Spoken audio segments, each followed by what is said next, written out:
안녕하세요. 오늘도 사연살롱을 찾아주셔서 감사합니다. 유명한 전래동화 중에 은혜 갚은 까치라는 작품 다들 아시죠? 인간에게 도움을 받은 까치가 자신을 도와준 은인한테 은혜를 갚는다는 얘기요. 한낱 미물인 까치도 은혜를 갚을 줄 아는데 어떻게 된 게 요즘 세상엔 은혜를 원수로 갚는 인간들이 더 많지 뭐예요. 칼에 찔린 상처보다 사람한테 마음을 다친 상처가 더 아프다는 걸 당해보지 않은 사람은 모를 거예요. 외국에 살면서 채널을 통해 간간히 한국 소식을 전해 듣던 제가 이렇게 멀리서 사연을 보내게 된 건 바로 그런 이유 때문이에요.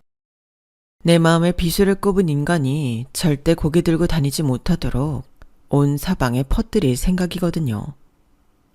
혹자는 자신에게 상처를 준 사람을 넓은 아령으로 감싸주는 게 미덕이라고 하는 사람들도 있던데 그건 모르는 소리예요. 타인에게 함부로 용서를 강요하면 안 되는 거잖아요. 적어도 당해본 사람의 심정을 안다면 말이죠. 그럼 지금부터 은혜도 모르고 저와 저희 엄마 뒤통수를 대차게 쳤던 인간들에 대한 참교육을 전해드리겠습니다. 저는 한부모 가정에서 자랐어요. 아빠 얼굴도 모른 채 엄마와 둘이 살았거든요. 여자 혼자 남편도 없이 딸을 데리고 살아야 하는 엄마의 인생이 기구하기는 했지만 그래도 남들보다 나은 한 가지가 있었어요. 그건 바로 돈이었어요. 엄마 말로는 저희 외할아버지께서 살아생전에 땅 욕심이 많아서 수중에 돈이 들어오는 족족 땅을 사모으셨대요. 시골 마름의 자식으로 태어나 평생 자신의 땅 한마지기 없이 평생 남의 땅에서 고생만 하다가 세상을 떠나신 부친의 한이 맺혀서 땅에 대한 집착이 생기셨다나 봐요. 엄마 말로는 당장 쌀독이 비어서 끼니 걱정을 하는데도 외할아버지는 죽어라 땅을 사모으는데 열을 올리셨다고 하니 어떤 면으로는 대단한 분이시죠. 그렇게 열심히 땅을 사모으신 외할아버지는 살아생전에 그 덕은 한번 못 보시고 세상을 떠나셨어요. 외할아버지의 집착이 빛을 발한 건 외할아버지가 돌아가시고 10여 년 뒤였어요. 상전벽해라고 하죠. 뽕나무 밭이 변해 푸른 바다가 된다고 세계 어느 나라보다 변화가 빠른 한국. 한국에서도 서울은 변화무쌍하기 이를 데 없었어요. 가난한 사람들이 모여 산다는 산동네에 하루아침에 대규모 아파트 단지가 들어서고 집값은 천정부지로 뛰어올랐어요. 그 덕에 외할아버지의 피와 땀으로 사들인 땅이 드디어 빛을 발하게 되었죠. 당시 엄마는 남자한테 버림받고 외할머니와 연락도 끊은 채 혼자 저를 키우고 있었는데 외할머니가 엄마의 단칸방으로 찾아오셨대요. 그때부터 엄마는 외할머니와 함께 살게 되셨어요.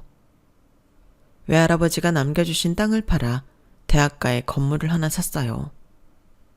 그 1층에는 식당을 차리셨고요. 평생 남의 식당에서 일을 하셨던 외할머니가 주방을 맡고 엄마는 홀을 보셨어요. 2층과 3층 원룸에는 대학생들과 직장인들한테 월세를 놓고 4층에서 우리가 살았어요. 4층짜리 건물도 있고 다달이 들어오는 새도 있고 게다가 1층엔 식당까지 있으니 금전적으로는 아쉬울 게 하나도 없었어요. 게다가 저라면 끔찍할 정도로 애지중지하시는 외할머니와 엄마도 있으니 세상 아쉬울 게 하나도 없었어요. 딱 하나 있다면 아빠가 없다는 건데 솔직히 저는 아빠가 없어서 아쉬웠던 건 하나도 없었어요. 처음부터 없었다는 건 비교할 대상이 없다는 거고 그러니 있는 것과 없는 것의 차이를 알 수 없었다는 게 맞는 말일 거예요. 그리고 무엇보다 제가 아빠를 필요로 하지 않는 이유는 따로 있었어요.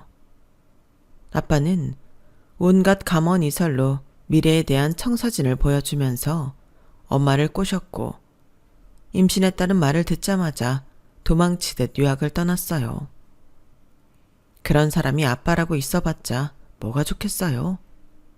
언제고 자기한테 도움이 안 된다고 생각되면 가족도 버릴 그런 인간이요. 차라리 없는 셈 치고 사는 게 속 편하죠.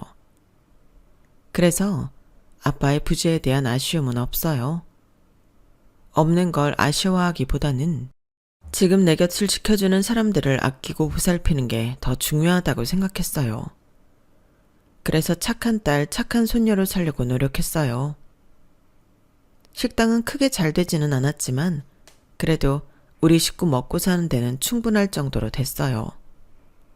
사실 손님 수로만 봐서는 대박집까지는 아니어도 꽤 잘 되는 식당이라고 할 수 있었지만 문제는 가격이었어요. 대학가라서 손님 대부분이 학생들이라서 가격을 제대로 받을 수가 없었어요. 거기다 외할머니께서 먹는 장사는 야박해서는 안 된다시며 양을 얼마나 많이 주셨던지 들이와서 찌개 하나에 공깃밥만 추가해서 먹고 가는 일이 비일비재했어요. 그런데도 눈살을 찌푸리기는커녕 서비스로 계란 후라이까지 해주셨으니 돈을 벌겠다고 장사를 하기보다는 밥을 퍼주려고 장사를 했다는 게 맞을 거예요. 외할머니가 이렇게 인심 좋게 장사를 하신 데에는 이유가 있었어요. 지금이야 네 외할아버지 덕분에 돈 걱정 없이 살게 됐지만 불과 10수년 전까지만 해도 쌀통에 쌀이 담긴 날보다 바닥을 드러낸 날이 더 많았어. 내가 굶는 건 괜찮았다. 그런데 하나뿐인 내 자식이 굶는 걸 보는 건 정말 못할 짓이더라. 차라리 내가 굶고 말지. 다른 건 몰라도 사람이 살면서 배는 골지 말아야 할 거 아니니. 우리가 그 돈 없다고 당장 어떻게 되는 것도 아니지만 없는 사람한테는 그 한 끼가 죽고 사는 문제 아니겠니? 서로 베풀고 나누고 사는 거지. 말 그대로 박리담의 전략을 택한 건 외할머니 결정이었고 그런 결정을 내린 건 가난에 대한 기억 때문이었어요. 그리고 외할머니의 그런 경영 철학은 저희 엄마한테까지 이어졌어요. 외할머니가 돌아가시고 엄마가 가게를 물려받은 이후에도 저희 식당은 동네에서 가장 저렴하고 푸짐한 식당이었어요. 저희 집은 바깥뿐만 아니라 원룸 월세가 싸기로 유명했어요. 그러니 공실이 잘 나지도 않을 뿐더러 공실이 나도 반나절도 안 돼서 금세 빠지곤 했어요. 그런데 인연이 되려고 그랬는지 방 하나가 한 달이 다 되도록 새로 세입자가 들지 않는 거예요. 그러던 어느 날이었어요. 식당 전면창에 원룸 세입자를 구하는 종이를 붙여놨었는데 대학생 하나가 찾아왔더라고요. 빈 방이 있냐고요. 문제는 혼자가 아니라 둘이라고 하더라고요. 방이 작아서 둘이 쓰기는 힘들 거라는 엄마 말에 학생은 그런 건 상관없다고 그러더라고요. 실은 얼마 전에 어머니께서 사고로 세상을 떠나셨어요. 그 바람에 동생을 돌봐줄 사람이 없어요. 제가 데리고 있어야 하는데 돈이 부족해서 큰 집을 구할 수가 없는 형편이에요. 1인실인 건 잘 알지만 혼자 사는 것처럼 조용하게 생활할 테니 제발 좀 받아주세요. 부탁드립니다. 학생의 딱한 형편을 들은 엄마는 거절하지 못하셨어요.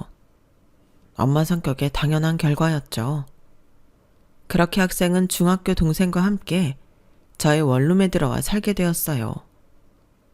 좁은 집에서 남동생과 둘이 사는 대학생이 못내 안쓰러웠던 엄마는 수시로 밑반찬을 만들어 학생 손에 들려보내셨고 우리 모녀가 먹을 특식을 만드는 날이면 어김없이 불러서 함께 밥을 먹곤 했어요.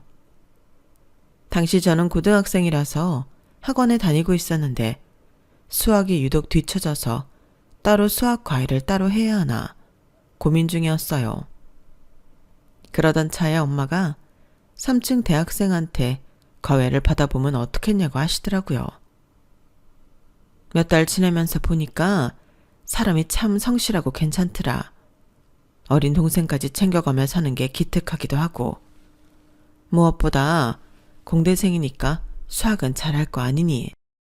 내 생각엔 따로 과외 선생 구할 거 없이 그 학생한테 배우는 게 어떨까 하는데 나경이 네 생각은 어떠니? 솔직히 그 대학생이 싫었던 건 아니지만 그래도 한 건물에 사는 사람한테 내 치부를 보이는 것 같아서 썩 마음에 내키지는 않았어요. 제가 수학을 어지간히만 했어도 상관 안 했겠지만 제 상태가 좀 심각했거든요. 그래서 차에 비해 미루고 있었는데 중간고사 성적이 나오고는 더는 버틸 수 없는 상황이 되어버렸어요. 수학 점수가 아주 바닥을 쳤거든요. 그래서 엄마 강요에 못 이겨 아래층 대학생한테 수학 과외를 받게 되었는데 생각보다 쉽고 이해가 잘 되게 가르치더라고요. 고학생이라 과외를 여러 개 뛴다는 건 알고 있었는데 그래서 그런가 과외 수업이 학원 수업 못지않게 체계적이고 수업 시간도 꽉 채워서 해주더라고요. 제가 잘 이해를 못하는 부분은 수업 시간을 넘겨도 몇 번이고 천천히 설명을 해주기도 했고요. 덕분에 기말고사 때 수학 성적이 오르자 저보다 엄마가 더 좋아하셨어요. 세상에 학원을 몇 년이나 보내도 수학 성적이 늘 엉망이었는데 경훈 학생한테 과외받고는 바로 성적이 올랐지 뭐야. 이건 아줌마가 주는 보너스니까 받아. 참, 우리 나경이 수학 성적 올랐다는 소리 듣고 동네 아줌마들이 자기 애들도 과외시키고 싶다고 그러던데 혹시 시간 돼? 저야 소개시켜 주시면 고맙죠. 그런데 이 돈은 안 받겠습니다. 아주머니께서 매번 밑반찬도 챙겨주시고 저 없을 때 제 동생 밥도 챙겨주시는데 무료로 수업은 못 해드릴 망정 어떻게 보너스까지 받겠어요. 그리고 나경의 성적이 오른 건 제가 잘 가르쳤다기보다는 나경이 스스로 공부를 열심히 해서 그런 거예요. 보너스를 주시려거든 나경이한테 주세요. 세상에 어쩜 말도 이렇게 예쁘게 한대? 나경이는 내가 알아서 줄 테니까 이건 경훈 학생 받아. 내가 고마워서 그래. 그리고 반찬은 우리 먹으려고 하는 김에 남아서 나눠주는 거니까 신경 쓰지 말고. 그럼 과외하는 걸로 알고 내가 주변에 연결해 줄게. 제 성적이 오른 덕에 오빠는 과외 학생도 늘고 보너스까지 챙기게 되었어요. 그런데 남들한테는 말을 안 했지만 사실 제 성적이 오른 데는 별도의 이유가 있었어요. 왜 학교에서도 그 과목 선생님이 마음에 들면 학생들 성적이 오르곤 하잖아요. 실은 제가 오빠를 마음에 두고 있었거든요. 깔끔한 외모도 그렇고 목소리도 좋아서 과외 수업을 받기 전부터 내심 마음에 두고 있었어요. 게다가 오빠한테는 늘 좋은 비누 냄새가 나서 한 방에 앉아서 수업을 받다 보면 가슴이 콩닥콩닥 뛰곤 했죠. 사람한테 호감이 있으니 당연히 그 과목 공부도 열심히 하게 되고 그러니 성적은 덩달아 올랐던 거예요. 물론 엄마는 그런 사정은 모르셨지만요. 아무튼 아래층 오빠한테 2년 가까이 수학 과외를 받고 저는 대학에 합격할 수 있었어요. 비록 성적이 안 돼서 저희 집 근처에 있는 대학은 못 갔지만 그래도 나름 상위권 대학에 합격한 거라서 오빠 앞에서 꿀릴 정도는 아니었죠. 이제 대학생도 되었겠다. 오빠한테 여자로 보이고 싶은 마음에 대학 합격 선물로 영화를 보여달라고 했어요. 그랬더니 바로 흔쾌히 승낙을 하더라고요. 그렇게 나름의 첫 데이트를 앞두고 머리도 하고 옷도 사입고 화장까지 한 채로 약속 장소로 향했어요. 그런데 막상 도착해보니 오빠 옆에 동생이 따라 나와 있더라고요. 오빠 남동생은 저보다 2살 아래로 인근 남고에 다니고 있었는데 형과 달리 사교성이 좋고 싹싹한 편이어서 평소에도 저를 잘 따르는 편이기도 했어요. 하지만 그렇다고 해도 생애 첫 데이트에 끼워주고 싶은 마음은 절대 없었어요. 동생은 저를 보자마자 자기가 더 신이 나서 손까지 흔들며 저를 부르더라고요. 내 속도 모르고 말이죠. 결국 그날 데이트는 일찌감치 쫑이 나버렸어요. 극장에서도 오빠 옆에 앉고 싶은 제 마음과 달리 동생이 제 옆자리에 앉아 팝콘을 우적우적 씹어댔고, 영화를 보고 나온 뒤 저녁을 먹으러 간 패스트푸드점에서도 제 옆자리인 동생이 냉큼 앉아버렸지 뭐예요. 속에선 화가 부글부글 끓었지만 그래도 오빠 앞이라서 내색은 할 수 없었어요. 그렇게 벙어리 냉가슴으로 집으로 돌아왔죠. 그런데 그 일이 있고 며칠 뒤 오빠 동생이 제게 그러는 거예요.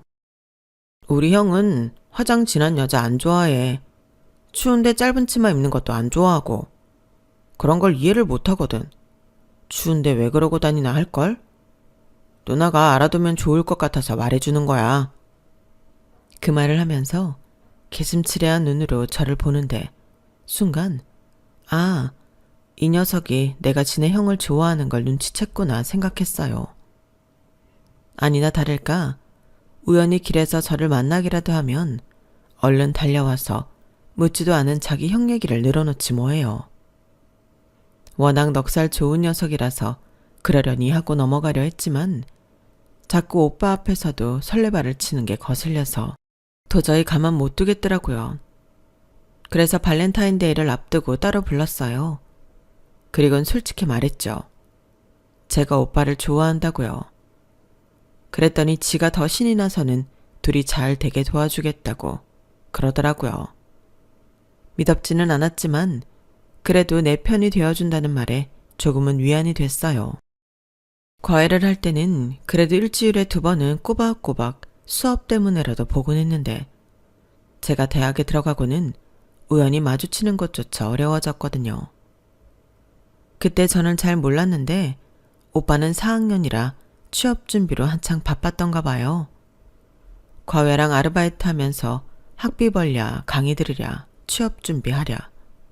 몸이 10개라도 모자랐을 텐데 저는 참 팔자 좋은 생각만 하고 있었던 거죠. 기껏 생각한다는 게 오빠 올 시간에 맞춰서 냄비에 국이나 생선조림 등을 들고 집에 찾아가는 것 정도였으니까요.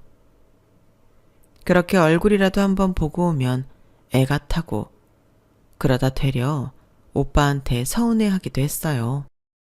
저는 저만 몸이 달아 일어나 생각했었는데 이듬해 오빠가 회사에 취업을 하고서야 그게 아니었다는 걸 알게 되었지 뭐예요. 오빠 동생이 그러더라고요. 자기 형도 저한테 마음이 있는 것 같다고요. 제가 발렌타인 때 선물했던 초콜릿이랑 선물들도 전부 버리지 않고 간직하고 있다고요. 그 말에 용기를 내서 오빠한테 고백할 수 있었어요. 물론 대차게 까였지만요. 자신이 처한 처지가 연애할 상황이 아니라더군요. 더군다나 저랑 만나는 건 저희 엄마한테 죄지는 일이라나요? 그냥 싫으면 싫다고 그래. 사람이 사람 좋아하는 게 무슨 죄지는 일이라는 거야?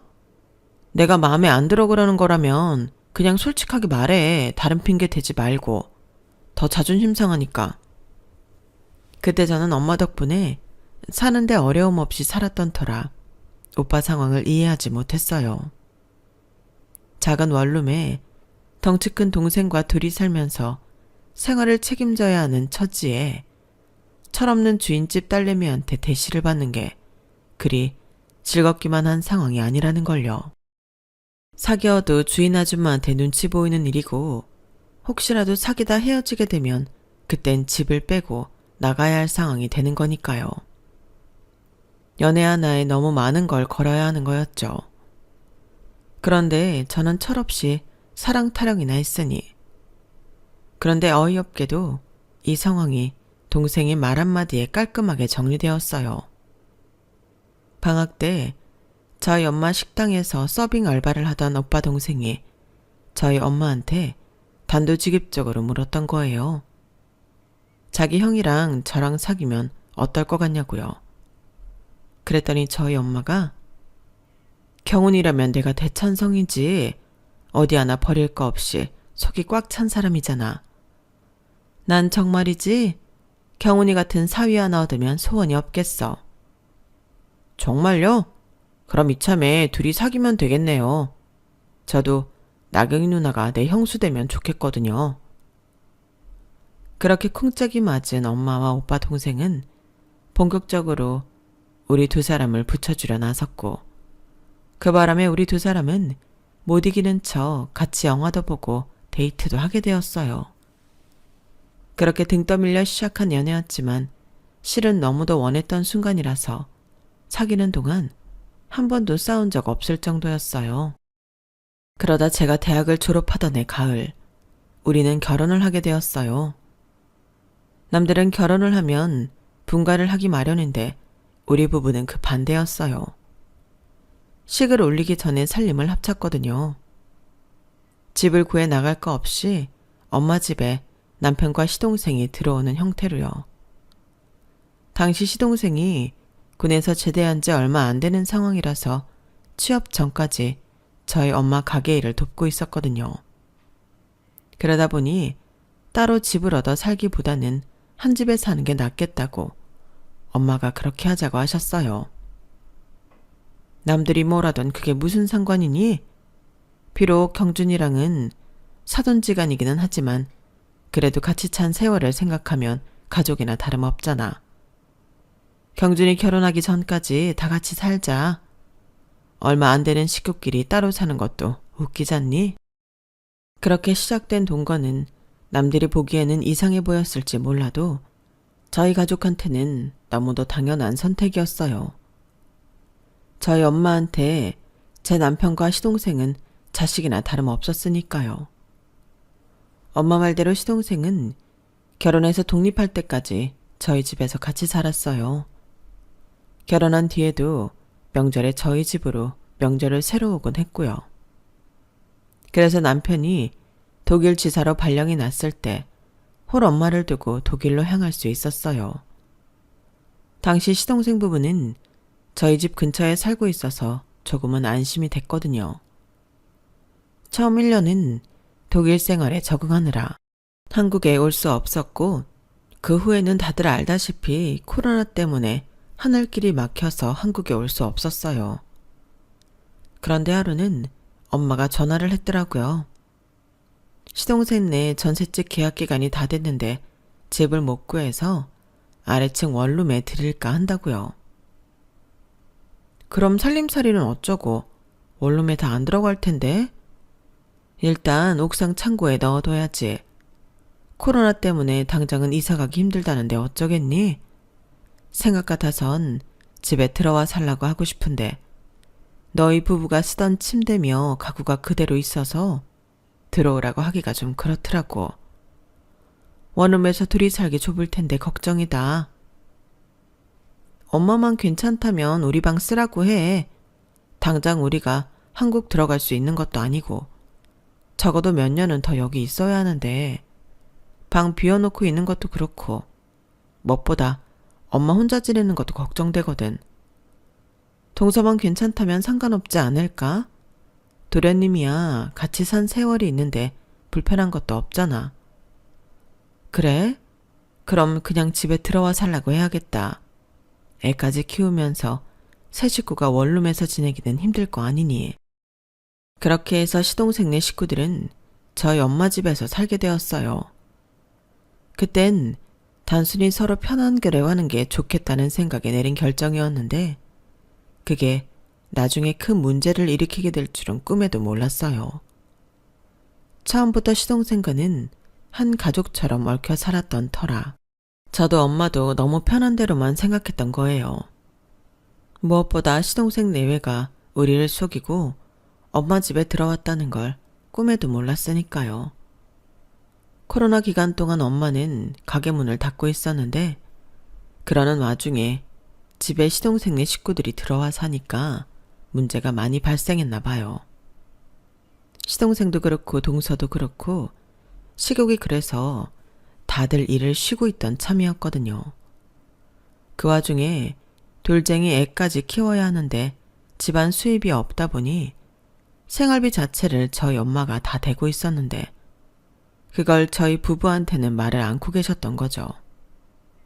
한두 달이면 정리가 될 줄 알았던 코로나는 1년이 넘도록 이어졌고 그러다 보니 가게 문을 여는 날보다 닫는 날이 더 많았어요. 가게를 열어도 홀에서 취식은 안 되고 배달만 가능한 정도였죠. 그런데 특별한 음식도 아니고 고작 해야 백반인데 배달 주문이 얼마나 되겠어요. 매출은 변변치 않고 식구들은 늘어서 생활비는 늘고 대학 수업이 온라인 수업으로 대체되면서 원룸도 텅 비어 있었기 때문에 엄마는 그동안 저축해 두었던 돈으로 이 모든 살림을 감당하고 계셨던 거예요. 그렇다고 아들 같은 사돈총각한테 돈 벌어오란 말은 더더욱 못하셨으니까요.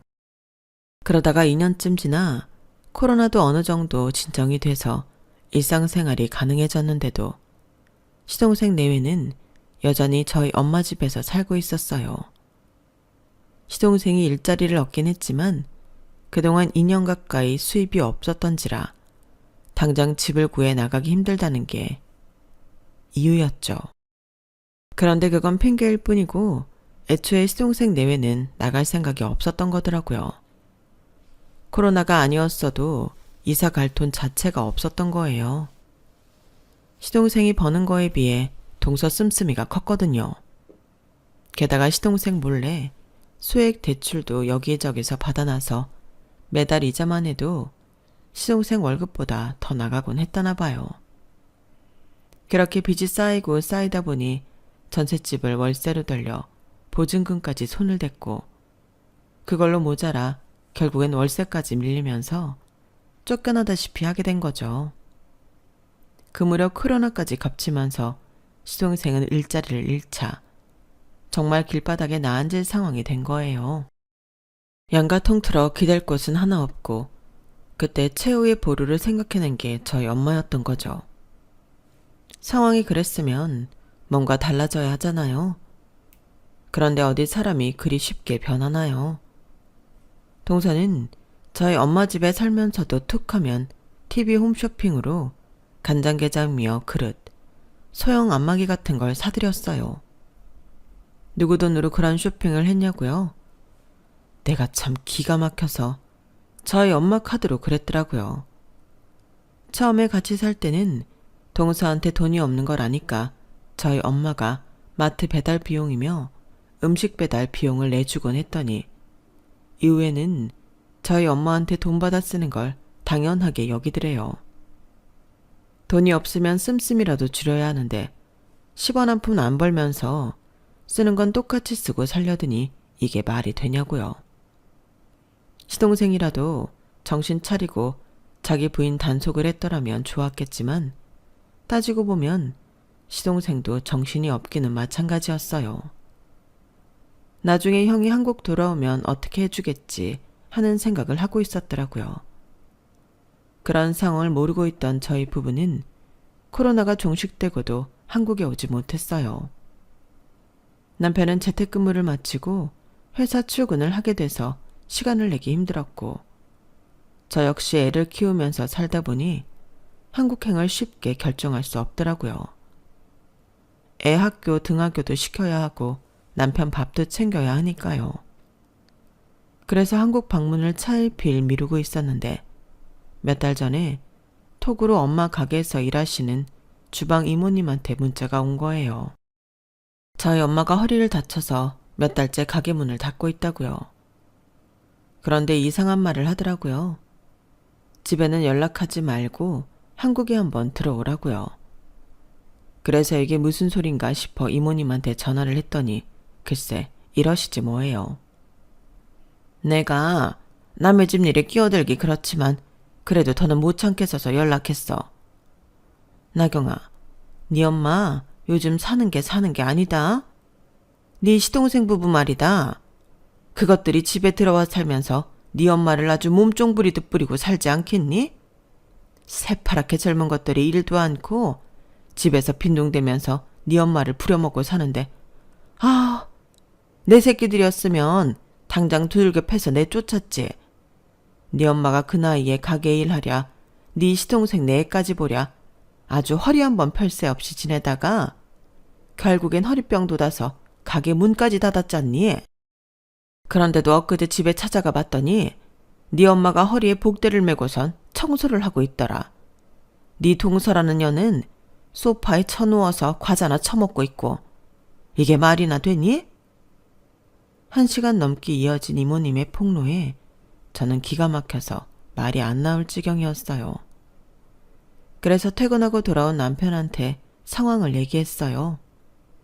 그랬더니 남편이 펄펄 뛰더라고요. 자기 동생이 그럴 리가 없다고요. 나도 그럴 리 없다고 생각하지만 한번 확인은 해봐야겠어. 오죽하면 홀이모가 나한테 연락까지 해서 그 얘기를 하겠어. 일단 당신은 휴가 내기 힘드니까 나 혼자 한국에 다녀올게. 내가 직접 가서 보고 얘기해 줄 테니까 도련님한테는 아직 연락하지 마. 알았지? 그렇게 저는 백팩 하나 달랑 메고서 며칠 뒤 한국으로 들어왔어요. 집에는 연락도 안 한 채로요. 그리고 몰래 집에 가봤는데 세상에, 저희 엄마가 애를 업고선 주방에서 튀김을 하고 있지 뭐예요. 시동생이랑 동서는 소파에 눕다시피 앉아선 TV를 보고 있었고요. 그러면서 입으로는 연신 튀김을 먹고 있더라고요. 그걸 보는데 순간 눈이 뒤집어져서 거실로 달려들어갔어요. 그러자 시동생과 동서가 저를 보고는 기겁을 하더라고요. 형수, 언제 온 거예요? 올 거면 말을 하지. 그랬으면 공항으로 마중 나갔을 텐데. 마중? 야, 이경준, 너 지금 이게 뭐 하는 짓이야? 우리 엄마가 니들이 부리는 종이야 뭐야? 허리 다쳐서 일도 못하는 사람을 니들 애를 없게 만들어? 그래놓곤 그게 입으로 들어가니? 당장 가서 니 애 안 업어? 이거 완전 미친 거 아니야. 그러자 시동생은 제 눈치를 보며 저희 엄마한테 갔어요. 그리고는 마지못해 애를 받아들더라고요. 그러자 동서가 똥 씹은 표정을 하며 한숨을 쉬지 뭐예요. 동서, 기분 나빠? 뭘 잘했다고 한숨이야. 하는 일도 없이 집에서 빤빤히 놀면서 왜 자기 애를 우리 엄마한테 보게 하냐고? 그러자 동서가 자기 남편을 툭 치면서 그러는 거예요. 자기야, 내가 이런 말 듣고 있어야 돼? 자기가 어떻게 좀 해봐. 그 말에 시동생은 제 눈치를 보랴 자기 부인 눈치를 보랴 중간에서 아주 눈이 돌아갈 판이더라고요. 이 멍청한 놈이 나의 어린 부인 손아귀에서 아주 정신을 못 차리고 있는 게 뻔히 보였어요. 동서 애 아니잖아. 23이면 성인이야. 상식적으로 생각해봐. 우리 엄마가 동서 친정엄마는 아니잖아. 그러면 어른 무서운 줄도 알아야지. 어떻게 나이 들고 허리까지 다친 어른이 주방에서 애 보면서 일을 하고 새파랗게 젊은 두 사람은 TV나 보면서 희희낙낙할 수가 있어? 이게 정상적인 행동이야? 그런데도 되려 동서가 화를 낼 상황이냐고. 아니 형님, 솔직히 저는 이 상황이 이해가 안 가요. 올 거면 미리 연락이라도 하고 왔어야죠. 갑자기 와서 이러는 거 너무 예의 없는 행동 아닌가요? 형님네 독일에 있는 동안 우리가 형님 어머니 모시고 살았으면 고마워해야 하는 거 아니냐고요. 자식도 버린 분 우리가 모시고 살았는데. 자기야, 자기는 화도 안 나? 자기도 한마디 해. 자기 부인의 닥달에 시동생은 제 눈치를 살피며 버벅대기만 했어요. 놀고들 있네. 아무리 나이가 어려도 그렇지 이렇게 상황 파악이 안 되니? 동서 내가 우리 엄마를 모시고 살았다고? 그럼 한 달에 생활비는 얼마나 냈어? 집 청소며 빨래는 누가 했는데? 다 우리 엄마가 하고 살았지? 그런데 그게 동서가 우리 엄마를 모셨다고 할 수 있어? 공짜로 우리 엄마 집에 들어와 살면서 자기가 먹은 그릇 설거지도 안 하고 애까지 떠넘기고 살았으면 그건 우리 엄마를 모신 게 아니라 우리 엄마가 동서를 모신 거 아니야? 입에서 나온다고 다 말이 아니야. 생각이란 걸 하고 말을 하라고. 엄마가 왜 애들한테 당하고 살아? 얘들이 뭔데? 남의 도움 받는 걸 당연하게 생각하고 이용하는 것들한테는 잘해줄 필요도 없어. 이런 것들한테는 동정도 사치라고. 길게 말할 거 없어. 지금 당장 짐 싸서 나가. 니들이 보증금 내고 들어와 산 거 아니잖아. 그러니까 들어올 때 가져온 거 그대로 들고 나가라고. 그제야 사태 파악이 됐는지 시동생과 동서가 우왕좌왕 하더라고요. 형수, 갑자기 나가라고 그러면 어떡해요. 우리한테 시간을 좀 줘야 살 집도 알아볼 거 아니에요. 도련님, 누굴 장기판 졸로 보는 거야? 어차피 보증금이라고 할 것도 없잖아. 애초에 그래서 우리 엄마 집에 들어온 거 아니었어? 나 이미 부동산 아주머니한테 얘기 다 듣고 왔어. 전셋집 월세로 돌려서 살자가 그나마도 보증금 다 까먹고 쫓겨난 거 안다고. 그러니까 거짓말할 생각하지도 마. 형하고도 다 상의하고 내리는 결정이니까. 형한테 전화해서 징징거릴 생각도 하지 마. 우리 그이 그동안 도련님한테 해줄 만큼 해줬잖아. 결혼할 때 전셋집도 해주고 뭔 일 생길 때마다 우리 그이가 뒤처리 다 해줬잖아. 그러면 도련님도 정신 좀 차리고 제 힘으로 살 생각 정도는 해야 하는 거 아니야? 자기 가정까지 이뤘으면 가장 노릇 할 생각을 해야지. 언제까지 형한테 기대서 살 생각이냐고. 나도 더는 내 남편 등골 빼먹는 시동생 용서 못하니까 그렇게 알아.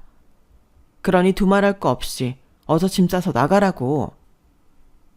그렇게 저는 시동생 내외를 집에서 내쫓았어요. 그동안 홈쇼핑이며 인터넷 쇼핑으로 얼마나 많이 사들였는지 집에 박스도 안 뜯은 살림이 한가득이더라고요. 이걸 다 저희 엄마 돈으로 샀다고 생각하니 속에서 천불이 났어요. 그런데도 이런 것들을 먹이고 입히며 데리고 산 엄마를 보니 더더욱 화가 나더라고요. 엄마, 나한테 연락이라도 하지 왜 참고 살았어? 진작 말했으면 그 고생 안 하고 살았잖아. 답답한 마음에 엄마한테 투정을 부렸더니 엄마가 그러시더라고요. 내가 경준이 중학생 때부터 보고 살아서 그런가 남의 자식 같지 않아서 그랬어. 벌이도 안 되는 게 철없는 어린 처 데리고 살면서 지도 전전긍긍하는 게 가여워서 그랬다고. 그래도 경준이 녀석이 밤에 허리에 찜질팩도 해주고 지 아내 눈치 봐가며 집안일도 돕고 그랬어. 그러니 너무 미워하지 말어. 어떻게든 지 아내랑 자식 데리고 살겠다고 눈치 봐가며 그랬는데 안 됐잖아. 엄마가 이렇게 무르게 대하니까 쟤들이 끝도 없이 엄마한테 들러붙으려 드는 거야. 불쌍해서 봐주고 안타까워서 도와주면 평생을 가도 독립을 못하고 남한테 기대 살 생각만 하게 된다고. 그러니까 쟤들 정신 차리기 전까지는 절대 받아주지 마. 밥을 한 끼 줘도 밥값 제대로 할 때만 주라고. 알았지? 다음날 시동생과 동서는 아침 일찍 저희 엄마 집에 찾아와 무릎을 꿇고 삭삭 빌며 용서를 구했어요. 생각 같아선 당장 내쫓고 싶었지만 그런다고 정리될 일이 아니잖아요. 그래서 차라리 합당한 일을 시키기로 했어요. 시동생은 일 끝나고 돌아와 가게 정리를 하게 하고 주말엔 건물 청소며 원룸 관리를 하게 했어요. 그리고 동서는 낮 시간에 가게에 나가 서빙을 하게 했죠. 그 몇 시간 동안은 저희 엄마가 애를 봐주시기로 했고요. 그리고는 집에 돌아와 청소와 빨래도 도맡아 하라고 했어요. 처음엔 죽는 소리를 하며 투정을 부리더니 첫날 저한테 내쫓겨 하룻밤 밖에서 노숙을 해본 경험 탓인지 징징대면서도 하긴 하더라고요. 생활비는 시동생과 동서가 가게 일을 돕는 걸로 충당을 하고 시동생이 직장에서 버는 돈은 적금을 들게 했어요. 집을 구해 나갈 기반을 만들게 해야 하니까요. 독일로 돌아온 후에도 저는 화상전화로 시동생 내외를 감시하고 있어요. 이 나이에 이런 것까지 감시해야 하나 싶기도 하지만 그래도 어쩌겠어요. 저희 부부가 한국으로 돌아가기 전까지는 이렇게라도 해야죠. 그 일이 있고 1년이 지난 지금 시동생 부부는 월세집 보증금은 모았다고 하더군요. 그런데도 나가 살 생각을 않는 거예요. 형수, 기왕 이렇게 된 거 여기 살면서 돈 좀 더 모아서 나가면 안 될까요? 집사람이 형수님한테 부탁 좀 해달라고 그러더라고요. 사람은 고쳐 쓰는 게 아니라고 하는데 1년 사이 무슨 일이 있었는지 생각지 못한 변화가 있었더라고요. 글쎄, 동서가 돈 버는 재미가 들어서 가게 서빙 일을 계속하고 싶다고 하지 뭐예요. 엄마 말을 들어보니 집에 돌아와서도 살림도 그렇게 열심히 한다더군요. 그래서 일단은 우리가 한국 돌아가기 전까지는 살라고 해뒀어요. 제가 이렇게 공개적으로 사연까지 보내놨으니 머리가 있는 인간들이라면 또다시 전처럼 허튼 짓은 하지 않을 거라 생각합니다. 지금까지 제 사연을 들어주셔서 감사합니다. 항상 건강하시고 하시는 일들 잘 되시길 바랍니다. 여러분, 사연 댓글에 응원과 현명한 조언 부탁드려요. 좋아요와 구독은 저에게 큰 힘이 됩니다. 오늘도 좋은 일 가득하세요.